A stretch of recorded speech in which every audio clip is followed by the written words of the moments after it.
कपड़े धोने वाली बहू। शादी के पहले से ही विभा को कपड़े धोने का बड़ा शौक था। कभी नल के नीचे तो कभी तालाब के पास। अरे मेरी नीली वाली लुंगी नहीं दिख रही है। विभा की अम्मा, कहाँ रखी है लुंगी? अरे वो तो विभा ने परसों ही धोकर रखी थी आपकी अलमारी में, देखो वहीं होगी। वो ना मैंने आज धो दी, मुझे लगा कि गंदी हो गई होगी। अरे कैसे गंदी हो गई थी? उसे तो मैंने पहना भी नहीं। हे भगवान, इस लड़की के कपड़े धोने की आदत से परेशान हो गया हूँ मैं। जितना तो घर में राशन नहीं आता, उससे कहीं ज्यादा डिटर्जेंट पाउडर का खर्चा है। इसकी शादी करवा दो, शादी जाए अपने घर में ही करे काम, फिर चाहे घर के कपड़े धोने हो या पूरे गांव के। हाँ ठीक बोल रही हूँ, देखता हूँ मैं कोई लड़का। वो दिन भी आ जाता है जब विभा को देखने लड़के वाले आ जाते हैं। लड़की मुझे अच्छी लगी। होने वाली सास कहती है, बेटी अगर कुछ पूछना है तो पूछ लो। वैसे तो हमारी लड़की बहुत ही शर्मीली है, जो बोल दो वो मान लेती है, इसे क्या पूछना होगा। अरे कैसी बात कर रही हो माँ, मुझे इन लोगों के घर रहना है, सवाल तो कई है। हाँ हाँ बेटा, पूछ लो ना, क्या पूछना है।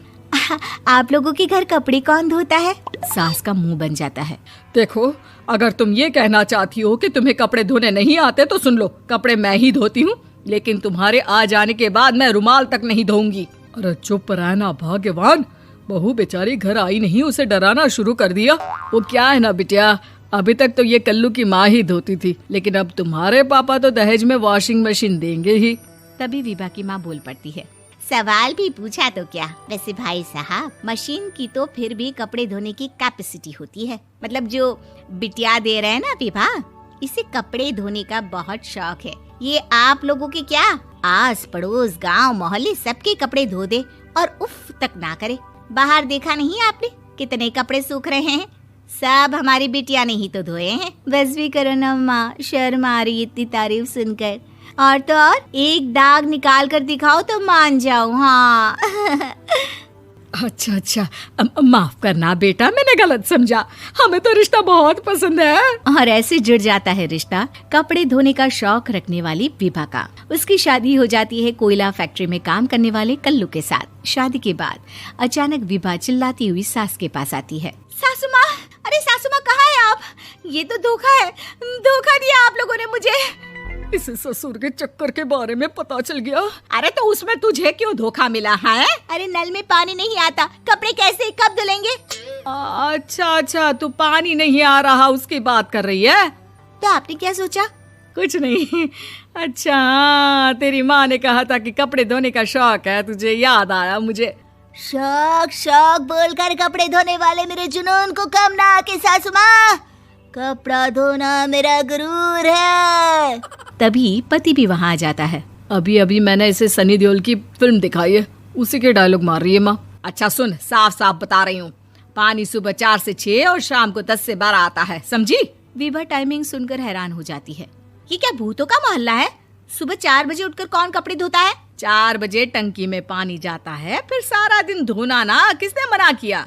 अरे कैसी बात कर रही हैं? 200 लीटर की टंकी में कितने कपड़े धो लूंगी मैं? सुबह ही उठ जाऊंगी मैं। अब क्या था, विभा सुबह 4 से लेकर रात के 12 बजे तक कपड़े ही धोती रहती। एक रोज सास पड़ोस से निकलकर कहीं जा रही होती है कि साथ वाली कहती है, हाँ कल्लू की माँ, जरा ये बताओ कि 2 साड़ी है, 2 ब्लाउज और एक पेटीकोट और एक नाड़े वाला लंबा कच्छा।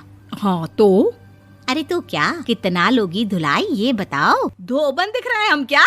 हमारे पति सरकारी नौकरी से अभी रिटायर हुए हैं और बेटा सुपरवाइजर है कोयला फैक्ट्री में। धोबन समझ रखा है हमें?